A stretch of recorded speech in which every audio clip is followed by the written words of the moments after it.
हे students, जो हमारा आज का टॉपिक है दैट इज क्लाइमेट जोन्स। बच्चों, हमने वो सारे फैक्टर्स पढ़ लिए जो अर्थ के क्लाइमेट को इफेक्ट करते हैं। ठीक है, तो इसमें अभी सीनियर क्लासेस में आप पढ़ोगे रोटेशन ऑफ अर्थ भी एक फैक्टर होता है। जो अर्थ का एक्सिस है थोड़ा टिल्टेड है, वो रोटेट, उसकी जो रोटेशन होती है वो भी थोड़ा इफेक्ट करती है। बाकी जो आपने फैक्टर्स पढ़े हैं आई होप आपको समझ में आए होंगे एंड आपने उससे रिलेटेड नोट्स बना लिए होंगे। अब बच्चों, इन सारे फैक्टर्स को एक साथ इकट्ठा करके जब हम देखें तो वो हमारी पूरी अर्थ को क्लाइमेट जोन्स या हीट जोन्स में बांट देते हैं। ठीक है, देखिए आप यहाँ पे पेज नंबर 19 आपको एक मैप दिख रहा, एक अर्थ का एक ग्लोब टाइप्स का बना है। आप उसमें देखिए, आपको लाइंस दिख रही होंगी कैसे डिवाइड किया गया है ना। अगर आप सेंटर में देखो तो टॉरेट जोन, फिर ऊपर हल्का सा जाओ और थोड़ा सा नीचे आओ तो टेम्परेट जोन्स, फिर उसके आगे फ्रिजिड जोन्स। तो वही जोन्स या हीट जोन्स कह लो, आप क्लाइमेट जोन्स कह लो, उनको हम डिस्कस करेंगे आज के लेक्चर में। कितनी क्लाइमेट जोन्स होती हैं बच्चों? 3, नेमली टॉरिड, टेम्परेट एंड फ्रिजिड। तो सबसे पहली जो है टॉरिड, इसको स्टार्ट करते हैं बच्चों। अब देखो, जो हमारा इक्वेटर है इसके ऊपर हमारा कौन सा ट्रॉपिक था? ट्रॉपिक ऑफ कैंसर, एंड उसके नीचे ट्रॉपिक ऑफ केप्रिकॉन। तो tropic of cancer 23.5 degree north, tropic of Capricorn 23.5 degree south. इन दोनों ट्रॉपिक्स के बीच में जितना रीजन आता है बच्चों, उनको उस रीजन को हम कहते हैं टॉरिड जोन। क्या कहते हैं? Torrid zone. अब हमने यहाँ पे जब फैक्टर्स पढ़े थे तब हमने देखा था कि जो प्लेसेस इक्वेटर के पास होती हैं उनको डायरेक्ट सनलाइट मिलती है, राइट, एंड वो बहुत गर्म होती हैं, पढ़ा था हमने। एंड ये भी देखा था कि जैसे जैसे आप पीछे जाते जाओगे, दूर जाते जाओगे, क्या हो जाएगा, जो सन रेज हैं वो स्लैंटिंग हो जाएंगी, तो फिर टेम्परेचर कम होता जाएगा।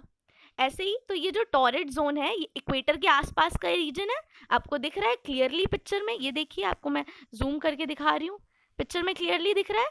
इक्वेटर के आसपास का region is your torrid zone. तो यहाँ पे डायरेक्ट सन की हीट लग पड़ती है, जिसकी वजह से ये रीजन बहुत हॉट होता है एंड ऑफ कोर्स बहुत ह्यूमिड भी होता है। ठीक है, यहाँ पे बच्चों 4 o'clock रेनफॉल भी बहुत फेमस होती है। अब अपने सीनियर क्लासेस में इसको पढ़ोगे। अभी के लिए ये रीजन बहुत हॉट होता है, ह्यूमिड होता है, एंड यहाँ के कुछ रीजन्स में, कुछ एरियाज में बहुत ज़्यादा हाई रेनफॉल भी होती है। मूविंग ऑन, हमारा जो सेकेंड रीजन है वो है टेम्परेट जोन।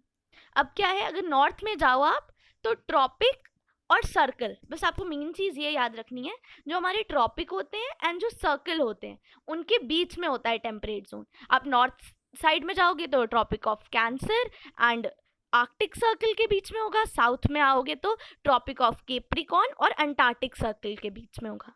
क्लियर? अब क्या याद रखो कि टेम्परेट जोन कहाँ होता है?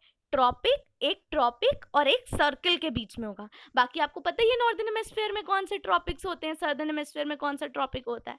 अब यहाँ के बीच में जो एरिया होता है, यहाँ तक सनलाइट पहुँचते पहुँचते हमने देखा था जब हम फैक्टर कंसिडर कर रहे थे डिस्टेंस फ्रॉम द इक्वेटर, वहाँ हमने देखा था कि यहाँ तक पहुँचते पहुँचते क्या होती है, सनलाइट स्लैंटिंग हो जाती है। जब स्लैंटिंग हो जाती है तो क्या होगा, ना तो ये बहुत ठंडे होते हैं ना ये बहुत गर्म होते हैं। ठीक है, अब आगे चलिए फ्रिजिड जोन। आपको यहाँ पे डायग्राम से भी समझ में आ रहा है, नेम से भी समझ में आता है कि फ्रिजिड मतलब बिल्कुल ठंडा सा, है ना, जो फ्रीज्ड हो। तो ये एरियाज कौन से होते हैं? ये आपके पोल्स के पास होते हैं, आर्कटिक सर्कल से नॉर्थ पोल तक नॉर्दर्न हेमिस्फीयर में, सर्दर्न हेमिस्फीयर में साउथ पोल से आपका अंटार्कटिक सर्कल से साउथ पोल। अब इसमें क्या याद रखना है आपको, हमने देखा था देखो, जो टॉरिड है वो इक्वेटर के आसपास का एरिया है, दोनों ट्रॉपिक्स के बीच का एरिया। फिर जब टेम्परेट पे आए तो एक ट्रॉपिक एक सर्कल के बीच का एरिया। अब जब फ्रिजिड पे जाओगे तो क्या होगा, एक सर्कल और एक पोल के बीच का एरिया। ठीक है, यहाँ पे बिल्कुल मिनिमम सनलाइट पहुँचती है ना, हार्डली कोई सनलाइट पहुँचती है। इस वजह से थ्रू आउट द ईयर यहाँ पे स्नो से ये एरिया कवर्ड रहता है। क्या होता है? स्नो से ये एरिया कवर्ड रहता है। आपको देखो नेम ही सजेस्ट कर रहा है फ्रिजिड जोन, है ना। टेम्परेट से आप समझ रहे हो कि ना बहुत ठंडा है ना बहुत गर्म है। फिर टॉरिड आप देख लो कि इक्वेटर के पास है तो हॉट एंड ह्यूमिड है। क्यों है? क्योंकि सन की रेज डायरेक्टली आ रही हैं। ठीक है, यहाँ का तो फ्रिजिड जोन का हमने क्या देखा कि यहाँ पे बड़ी मुश्किल से ही कोई सन रेज पहुँचती है, इसलिए यहाँ का टेम्परेचर कैसा है बच्चों, बहुत एक्सट्रीमली कोल्ड है, मीन्स बहुत ज़्यादा कोल्ड है। Clear children? So these were your Jones.